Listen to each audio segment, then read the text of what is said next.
شہزادہ پانی کی ندی میں گرا تھا اور وہ بھی بالکل کنارے کے قریب۔ تھوڑی سی کوشش کے بعد شہزادہ ندی سے باہر نکل آیا۔ یہ بالکل ایک ویران جنگل تھا جس کے اندر یہ ندی بنی ہوئی تھی۔ وہ اپنے گھر سے سینکڑوں ہزاروں میل دور تھا۔ یہ کون سی وادی تھی، کون سی جگہ تھی، اس کے بارے میں شہزادے کو نہیں پتہ تھا۔ ندی میں گرنے کے بعد شہزادے کی حالت بے حد خراب ہو چکی تھی، بہت بری حالت ہو چکی تھی۔ وہ ندی سے نکل کر جنگل میں آ گیا تھا۔ مغرب کی طرف یہ ایک بہت بڑا جنگل تھا۔ وہ جنگل سے بالکل اب انجان نہیں تھا، کیونکہ کافی دن جنگل میں رہنے پر وہ جنگل کو اچھی طرح سے سمجھ چکا تھا اور جنگل میں کیسے زندگی گزارتے ہیں اس بات کو سیکھ چکا تھا۔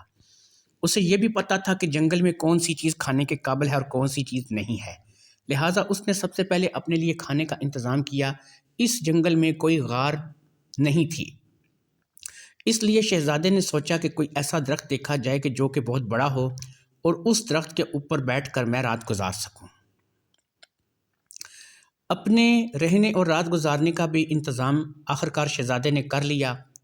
وہ ایک بہت بڑا درخت تھا، بہت وسیع درخت تھا۔ شہزادہ انتہائی آرام سے اس درخت کے اوپر اپنے لیے اتنی جگہ بنا گیا کہ وہ آسانی سے لیٹ سکے اور بیٹھ سکے۔ پھر شہزادہ اسی درخت پر سو گیا۔ اسے پری پر بہت غصہ تھا۔ پری نے تو اسے مارنے کی کوشش کی تھی، مگر اس کی زندگی تھی کہ وہ بچ گیا تھا۔ یا پھر یہ بھی ہو سکتا ہے کہ پری نے اسے مارنے کی کوشش نہ کی ہو، بلکہ پری نے اسے جان بوجھ کر ایسی جگہ پر پھینکا ہو کہ جس سے اس کو زیادہ چوٹ نہ آئے۔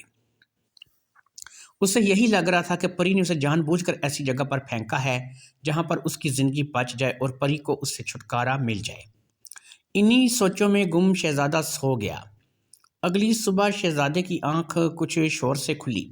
شہزادہ اٹھ کر بیٹھ گیا اور اس نے بڑا عجیب منظر دیکھا۔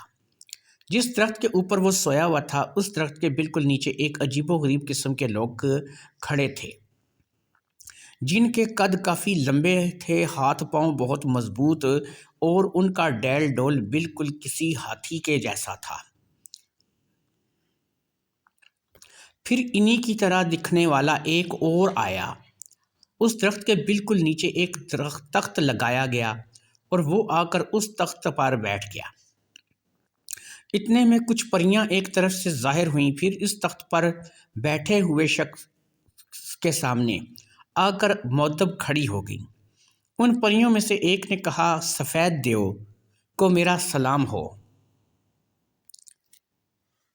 سفید دیو نے جواب دیا، وعلیکم السلام، مگر اس سے پہلے کہ وہ کوئی اور بات کرتا، اس نے ہوا میں کچھ سونگھنا شروع کر دیا، جیسے وہ کچھ محسوس کر رہا ہو، اور پھر اس نے کہا، آدم بو، آدم بو، آدم بو۔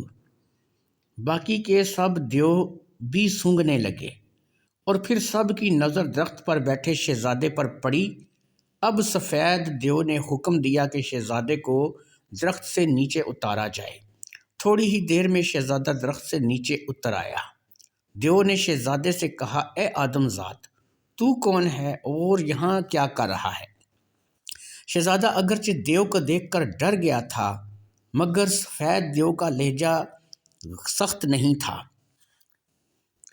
نرم تھا، جس سے شہزادے کو تھوڑی ہمت ملی اور شہزادے نے دیو کو ساری بات شروع سے آخر تک بتا دی۔ اب دیو نے کہا، شہزادے پری ٹھیک کہہ رہی تھی، کوئی بھی انسان پرستان میں نہیں جا سکتا، کوئی پری کسی انسان کو پرستان لے کر نہیں جا سکتی۔ تم نے ضد کی جس کی وجہ سے وہ مجبور ہو گئی ایسا قدم اٹھانے پر۔ اس پری کا نام کیا ہے، مجھے بتاؤ۔ اب شہزادے نے کہا، میں نے تو کبھی اس پری کا نام پوچھا ہی نہیں ہے، مجھے بالکل بھی اس کا نام معلوم نہیں ہے۔ دیو نے کہا، اس کا حلیہ بتا دو۔ شہزادے نے اس کا حلیہ بتا دیا۔ اب سفید دیو نے وہاں پر موجود باقی پریوں سے پوچھا کہ ہاں بھئی، یہ جو حلیہ بتا رہا ہے، اس پری کو تم نے دیکھا ہے؟ ایک پری جلدی سے بولی، جناب عالی، یہ تو حسنہ کا حلیہ ہے، یہ تو حسنہ پری ہے، پرستان کی بہت اچھی پری ہے، اب سفید دیو نے کہا تم میں سے کوئی ایک پری جائے اور حسنہ کو ڈھونڈ کر لائے۔ ایک پری ان میں سے اجازت لے کر روانہ ہو گئی اور پھر کافی وقت اسی طرح سے گزر گیا۔ کافی دیر بعد دور سے دو پریاں اترتی ہوئی دکھائی دیں۔ ان میں سے ایک شہزادے کی بیوی حسنہ تھی۔ اس نے بھی آ کر سفید دیو کو سلام کیا۔ اب سفید دیو نے اس سے شہزادے کے بارے میں پوچھا۔ پری نے وہی بتایا جو اس سے پہلے شہزادہ بتا چکا تھا۔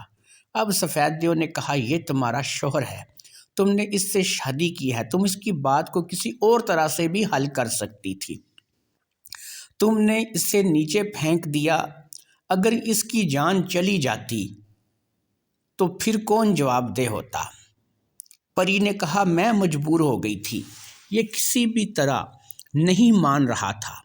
اب سفید دیو نے کہا اپنے شوہر سے معافی مانگو اور واپس اپنی دنیا میں چلی جاؤ، یہاں تم اپنے شوہر کے ساتھ آسانی سے رہ سکو۔ پری نے شہزادے سے معافی مانگی اور اس سے کہا ٹھیک ہے میرے ساتھ چلو، ہم واپس اسی جنگل میں جائیں گے اور سکون سے اپنی باقی کی زندگی بسر کریں گے۔ یہ کہہ کر پری نے اپنے پروں کو پھیلا دیا۔ وہ شہزادہ پری کے کندھے پر سوار ہو گیا۔ سفید دیو سے اجازت لے کر پری نے پرواز شروع کر دی۔ کافی بلندی پر جا کر پری نے واپس جنگل کا رخ کیا جس جنگل میں اس کا گھر تھا۔ تھوڑی ہی دیر گزری تھی، شہزادہ کہنے لگا دیکھو تمہیں اپنی غلطی کا احساس ہوا، تم نے معافی مانگ لی، مگر میں نے تمہیں دل سے معاف نہیں کیا۔ تمہیں میں دل سے اسی وقت معاف کروں گا جب تم مجھے پرستان کی سیر کراؤ گی۔ اب پری نے کہا کہ سفید دیو نے بھی کہا ہے اور تمہارے سامنے ساری بات ہوئی ہے۔ کوئی بھی پری کسی انسان کو پرستان لے نہیں جا سکتی۔ ہم نے قسم کھائی ہوتی ہے اور یہ ہماری سب سے بڑی مجبوری ہوتی ہے۔